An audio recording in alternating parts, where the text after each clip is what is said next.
Sementara itu, saudara, calon presiden nomor urut 1, Anies Baswedan, buka suara soal bergabungnya 3 mantan pimpinan KPK ke tim pemenangan nasional Anies Muhaimin. Menurut Anies, mereka yang bergabung dengan Timnas Amin adalah pribadi-pribadi yang memiliki aspirasi sama dan siap bergerak untuk perubahan.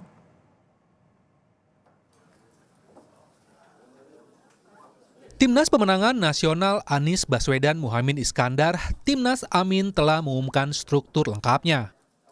Ada 3 nama mantan pimpinan KPK yang masuk ke Dewan Pakar Timnas Amin.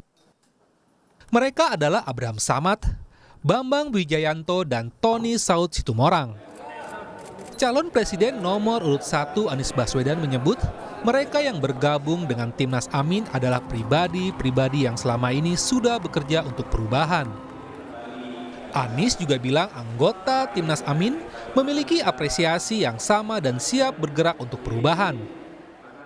Menjadi anggota Timnas adalah pribadi-pribadi yang selama ini sudah bekerja untuk perubahan di berbagai sektor dan kemudian berkumpul karena aspirasi yang sama dan siap bergerak untuk perubahan bagi Indonesia.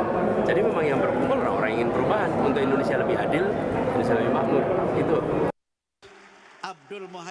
Sementara itu, dalam beberapa hari terakhir, Anies Baswedan dan Muhaimin Iskandar menghadiri sejumlah dialog terbuka. Dalam kesempatan itu, Anies kembali melontarkan kritik terhadap pemerintahan Joko Widodo, khususnya soal proyek pembangunan Ibu Kota Negara IKN Nusantara. Menurut Anies, proyek IKN justru akan menimbulkan ketimpangan baru. Ketika tujuan membangun kota baru dan ibu kota baru adalah dengan alasan pemerataan, maka itu tidak menghasilkan pemerataan yang baru. Mengapa? Karena itu akan menghasilkan sebuah kota baru yang timpang dengan daerah-daerah yang ada di sekitarnya. Kalau mau meratakan Indonesia, maka bangun kota kecil menjadi menengah, kota menengah menjadi besar di seluruh wilayah Indonesia. Bukan hanya membangun satu kota di tengah-tengah hutan. Tak melulu soal kritik, dalam kesempatan lain, Anies memuji rekam jejak pendampingnya Muhaimin Iskandar atau Caimin. Anies bilang Caimin memiliki rekam jejak yang panjang sebelum menjadi cawapres Anies. Mulai dari menjadi aktivis hingga pimpinan Partai Politik Kebangkitan Bangsa PKB. Bagi Anies, Muhaimin Iskandar bukan cawapres instan. Gus Imin ini memiliki rekam jejak pengabdian yang panjang. Dari mulai aktivis untuk demokrasi kita sama-sama waktu itu, sampai dengan memimpin PMII, lalu akhirnya memimpin partai, melakukan kegiatan lewat forum demokrasi dan lain-lainnya.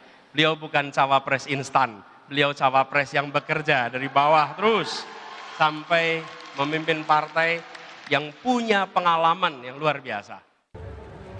Kritik Anies kepada pemerintahan Joko Widodo bukan kali ini dilontarkan. Sebelumnya, Anies juga pernah menyoroti kebebasan berpendapat dalam berdemokrasi. Menurut Anies, kebebasan berpendapat mengalami penurunan hingga masyarakat menggunakan istilah Wakanda atau Konoha sebagai pengganti kata Indonesia agar tak terjerat Undang-Undang ITE. Tim Liputan, Kompas TV.